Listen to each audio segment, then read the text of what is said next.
Prime Minister Keir Starmer's ratings have dropped to their lowest level yet. He's down by about 30 points since coming into power. I mean, this guy is quickly becoming one of the most unpopular prime ministers that we've had in a long time. Sure. Here's a rewritten version in simple, natural English, expanded to about 300 words, with corrected grammar and a more human tone. Is Keir Starmer already facing serious trouble just months after his historic Labour landslide victory? A recent poll shows that his support has dropped by 16 points. Tensions are rising across the UK after the tragic murder of 3 young girls in Southport. In response, far-right groups have started spreading false information online, sparking riots and attacks on police officers, mosques, and local shops. This wave of violence is shaking the country. Starmer's leadership is now under pressure. Many of his once loyal Labour supporters are beginning to lose confidence in him. His approval rating among Labour voters has fallen by 8 points, now standing at 79%. Meanwhile, the number of people who are unhappy with his performance has risen by 5 points, reaching 15%. These changes show a clear shift in public mood, especially among those who once backed him strongly. The situation is becoming more unstable. The divisions within the Labour Party are growing, and even people who were considered strong allies are beginning to question Starmer's decisions.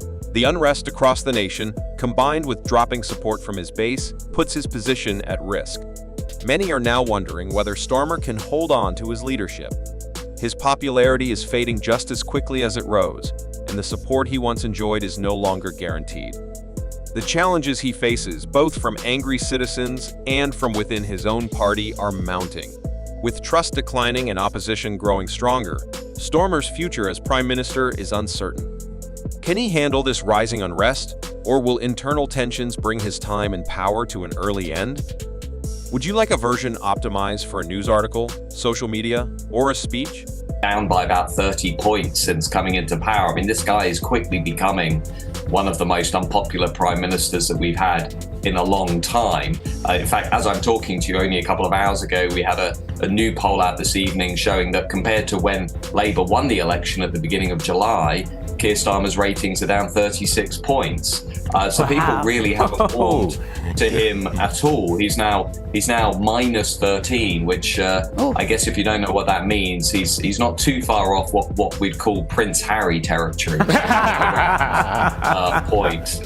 There you are. Love it. What was remarkable about the speech this week, is he kind of doubled down on what we saw during those riots and protests over immigration. He just basically said half the country is far right and they're Nazis, and I'm not interested in acknowledging what they're concerned about. I'm not going to talk about the small boats, which again have now passed 20,000 illegal migrant crossings this year alone. That's up 3% on last year. He didn't talk about net migration. He didn't talk about criminality. And here we are with the Notting Hill Carnival, celebrated by Labour politicians because it's a symbol of diversity. We've got 2 people dead in the streets, 2 people who have died because of stabbings at that event, physical assaults.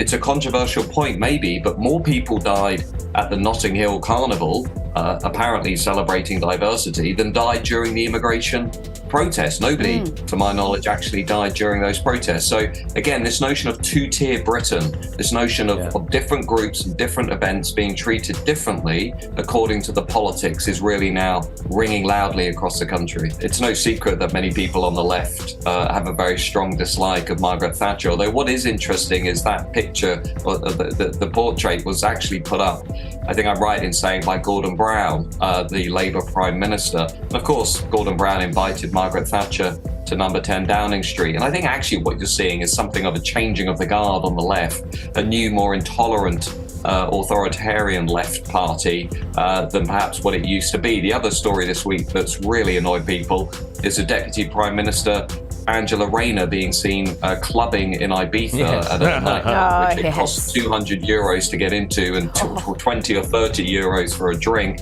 while Labour are presiding over pretty sweeping cuts to pensioners' fuel allowance this winter. So that's gone down like a lead balloon as well. This is the Labour Party not thinking about the optics.